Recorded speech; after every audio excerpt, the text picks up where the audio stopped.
Hey, how's it going, guys? Today I'm checking out the CHUWI HiPad Air sent in by HEKKA. Now, there's not really much around the box here, except on the bottom it mentions that it has a 10.3-inch IPS display, 1920 by 1200 resolution, which is kind of the standard these days. And then there's the CPU is a Unisoc T618. We'll get to more about specs in a moment. In the box, you get a couple of booklets, including the warranty card, user manual, and there is a little pin to open up the microSD card tray. You get the USB-C cable to charge it, as well as a USB wall outlet. I got the wrong one, unfortunately. Finally, there's the tablet itself, which does not feel cheap. It's made of aluminum. It's about 7 millimeters thick, so it's kind of nice. There is a 7,000 milliamp hour battery in here. On the back, you saw the camera and the flashlight. I took some pictures outside with the camera along with the video recording, and long story short, it's not good.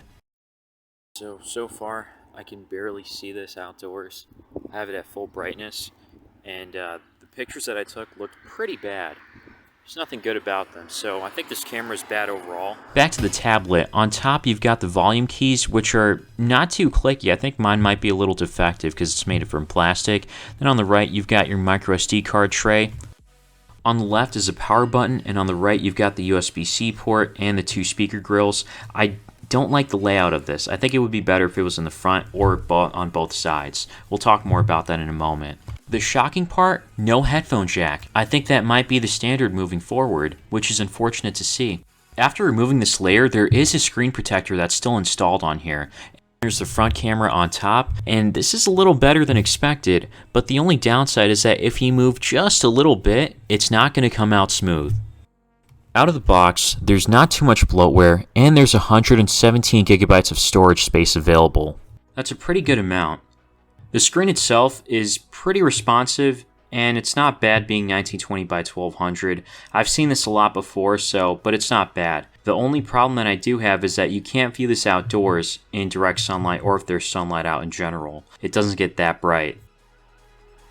Graphics card, and to put all of this in, you need to have a case. The speakers on the side do get relatively loud. The issue here is that when you put your hand on it when you're playing a game or something, it tends to cover one of the speakers, no matter which way you hold it in landscape mode. The other downside is that even though on DRM info it says that this has a widevine level of L1, videos are still capped at 480p on Netflix and other streaming platforms.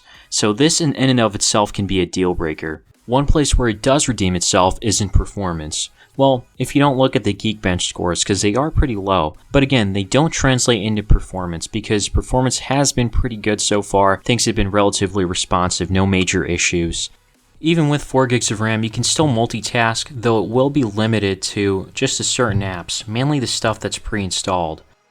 By the way, in terms of battery life, everything seems to be pretty good so far, on par if not better than expected, where you can probably get a whole day's use out of it, especially if you take advantage of battery saving mode. An important aspect, if not the most important when talking about performance, is how do games run? Now, as you may think, simple games run just fine. Even 3D games tend to run just fine. I'm talking like simple 3D games, nothing high-end. Even if you do get to the higher-end stuff, like Apex Legends or Genshin Impact, they tend to do a pretty decent job. There are some hiccups here and there because I did raise the graphics a little bit, but nothing crazy. At the lowest graphics, you'll get the best performance, but in general, the graphics don't look good at all, even at the slightly higher level because it's like from lowest to low. So if you can overlook that, then I would say this is worthwhile for gaming. Overall, performance is good. There's really not too many complaints besides the graphics part. I want to say at this range, these tablets will perform pretty well, about similar if not better depending on when you watch this. My only gripe that I have is with that widevine security level, where you can't watch videos at full HD 1080p to take advantage of that screen.